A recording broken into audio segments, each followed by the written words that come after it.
Hey, I want to bring it. I talked a lot this morning and showed our guest who came into the studio this beautiful book. Wonderful book. I mean, to me, J-Dog, I've been looking at this nonstop for about 3 hours, and it's written by and put together really by Roger Carp, and you can check this out online, C-A-R-P, really a history. Lights, camera, Lionel Trains, the famous, iconic Lionel Trains, a photo history of an American icon. And J-Dog, some things I shared earlier this morning when I mentioned Roger is going to be on, and we have plenty of time to get him on here. Joining us, Good Morning New Hampshire, New England, worldwide, the pulse of an age. My grandfather Heath gave me before I was probably 8 or 9 years old as a Christmas present of my Lionel train set with the metal tracks. Even had the animal car. It was like a little zoo car with a giraffe. His head would go up and down when it would come to the area in the track, and then you had the engine, the steam stuff happening. Beautiful metal tracks. And I've given it to my grandkid, and my son-in-law sets it up each year, so it lives on for the Christmas stuff. Lionel Trains, Roger Carp, thanks for being with us. Jack, thank you so much for the invitation to join you and your listeners.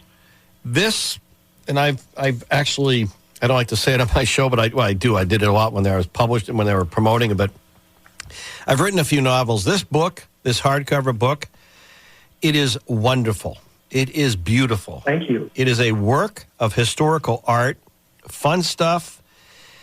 I'm looking at just the pictures of Americana over the years of Christmas parties, executives, how people dressed back then, how low priced everything was. But what a story. Tell me the Roger Carp sort of, you're like the historian of this iconic, by the way, I think they were the first electric toy company inducted into the American Toy Hall of Fame. And Neil Young, people, this is a good trivia question. Who owns 20% of Lionel Trains? Yeah, that's right, the musician Neil Young. I don't know if he still does. But what's the Roger Carp love and respect for Lionel Trains? Thank you. Like so many kids growing up in the post-World War II era, I received a Lionel Train as a youngster. I immediately felt that this was different, that my parents were entrusting me with something special that had to be treated differently, and that was really something that belonged to all of us in the family. And that launched a lifetime fascination with Lionel that I've tried to share in this book, and like you, link to generations before and after. I love the fact that you remember your train and you're sharing it with generations to come, and that's what this book is about. Well, I had the boxes. I was always meticulous with my toys. I kept them. I didn't like to break anything, and it was amazing. My son-in-law, who's kind of an engineer type, when I said I want Ewan, when he's born, I want our grandson to have this, and Mike was more excited than his kid, of course, was a baby. But Mike, he was able to improve some of the wiring of the transformer that went to the track. He fixed it up, he cleaned it up, and they love it. And he was amazed at how it kept over the years. It really is when I look at it's an image, you get a feeling, don't you, Roger? It's sort of a feeling in your being about your own life and this snapshot in American history. It's a beautiful way to put it, Jack, and that is how I approach the book. This book is sort of a photo album of American life. What the trains, these toy trains, do, how they connect the generations, which to me is exactly why it makes it the perfect Father's Day gift. It opens conversations. It's something to hand your father, your grandfather, and then really start reminiscing and talking and tightening the bonds of love and respect within every family. Well, you know, Roger, I don't know about you, but I mentioned my son-in-law, and the train set I was given is still running. I don't think the giraffe part works, but he's trying to fix that.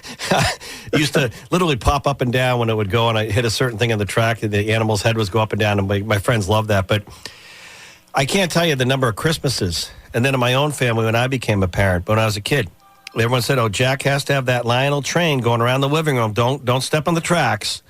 And what for me, Roger Carp, and the book, Lights, Camera, Lionel Trains, I urge you to get it. It's a coffee table, it's a kitchen table, it's a bedside, it's a dining room, it's a living room piece of art here, this book. But for me, I can remember those family gatherings because of that train. And it just makes me think of what people were wearing, what house we lived in, people that are gone, but that train still is there. That's sort of the center point for me. But let's talk about the company a little bit. I mean, this was an amazing company. And Roger, by the way, I didn't ask, where's home to you? Home is Milwaukee, Wisconsin. Okay, now do you have a whole house and basement area? Are you one of these folks that has the whole village? I do, and I'm building a layout right now, mostly with my grandsons, who Awesome. are 6 and 4, bringing it to a new generation. We're having fun together. And, Jack, just like you, these trains taught basic skills. You learned carpentry. You learned electrical work. You found the artistry within you to build the little towns and villages and mountains and forests. That's what made these trains such a great hobby. It really helped kids learn who they are, and while working with adults, they learned who they wanted to become. Now, it's ironic that my late dad, I talk about on my show, I sort of say the Marine who died, passed too young, but he had some involvement with Parker Brothers where we grew up in Salem, Mass, Parker games like Monopoly and all that. But you look at Lionel, the story, and I just was looking at, I think the founder is Joshua Lionel Cowan. Is he the founder of all this? Yes, he was. Tell us about him. He was someone who, I guess you could call him a tinkerer.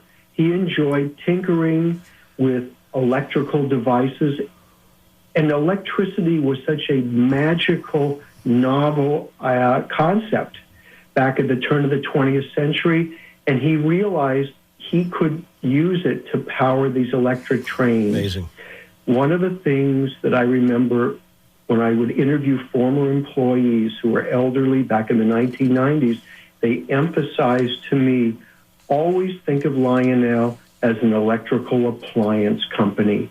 That's how we thought of ourselves.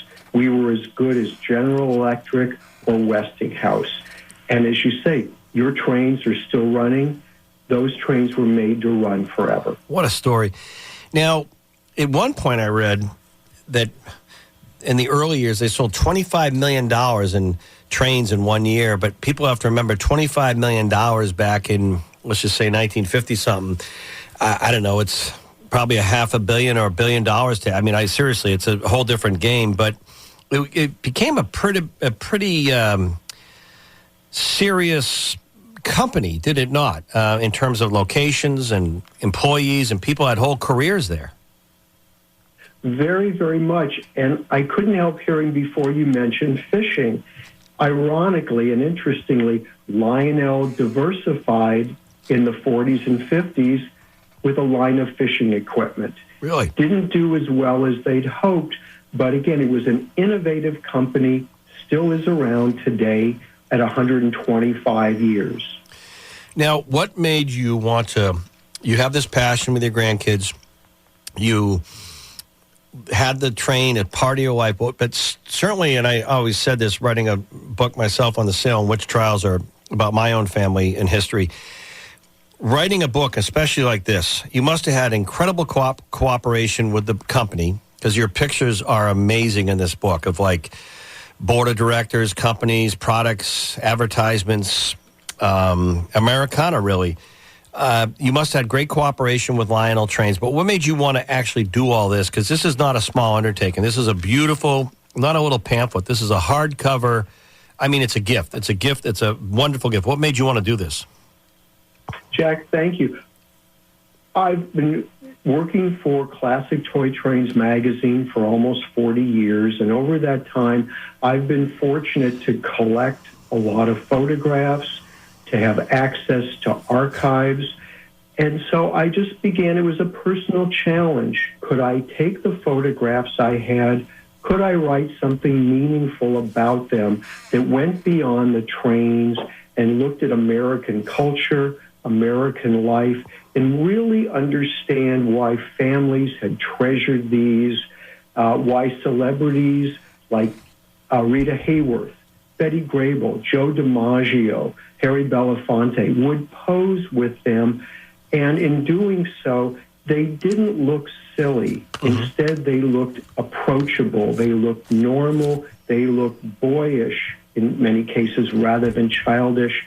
And it just really sparked so much passion in me. I wanted to present that in the book and share this love with readers and people who love nostalgia, people who are interested in American history, and just families who are looking for ways to learn more about themselves and start conversations about the toys that have been so meaningful and ways they can connect. I think that's so important that families are connecting, and there's great respect and love over the generations. Lights, Camera, Lionel Trains, A Photo History of an American Icon, Roger Carp, C-A-R-P, Project Roar Publishing, I imagine Amazon. But so many of our listeners may have grandkids or kids, and your kid may be fully grown, but you want to do a great gift. This is a hardcover, wonderful book. And if many of you have listened to me for years, and I appreciate that, but if you know me, my attention span, as my own kids will tell you, is very distractible. I've been looking at this book now since it came yesterday to our studios for the interview with Roger today. J-Dog, you'll tell me, once you put it on my console, because J-Dog gets things prepped and I come in, I feel like a pilot of an airplane. I'm supposed to be looking at the flight plan. I've been looking at this book and the pictures and reading about it all morning nonstop. What a gift this would make. Jack, thank you so much. My book, Lights, Camera, Lionel Trains, A Photo History of an American Icon, is available at Amazon and ProjectRoar.com. And Jack, thank you, and good luck with that giraffe car. Hey, one last thing. Did you get a bronze honorable that one year they did a beautiful replica, a bronze Lionel Train from 1950? I went online. You can still get them. Did you have one of these? Not yet. Always hoping. And what's Neil Young's, the great iconic, speaking of iconic, classic musician's love for Lionel Trains? Because I don't know if that's part of your book. I didn't see it, but I was just reading about the company. I can tell you, and it's the same as with you and me and your listeners, family. Neil grew up with toy trains with his dad, and as his sons grew, he wanted to find a way to spend time with them and enjoy doing something together. And so Lionel Trains, that was the answer. He knows so much about electronics and control that he developed something innovative, which he brought to Lionel, and then decided he would invest in the company. That's great amazing. Story, and just like so many of us. Yeah. All right. Hey, what a treat, Roger. Best of luck to you, and I'll mention it a few more times. Thank you, Roger. Thank you, Jack. Have a great day. So there you go, New Englanders and worldwide at the hey, Alexa, hey, Google, play the Pulse Fund. Just as I've been, and probably just because of my own connection, that I've been so fascinated. But many families, that Lionel Train, the real steel tracks going around the Christmas tree and the trains and the sound of it, and really sound the way they were so well built that the actual engine would run like a real train and just, chug and huff and puff, if you will, and you could even put a little water in it and had a light on mine. The steam would come out. It was just wonderful. I'm not even I don't have like a train village, but wonderful gift and an unexpected gift today to have Roger on.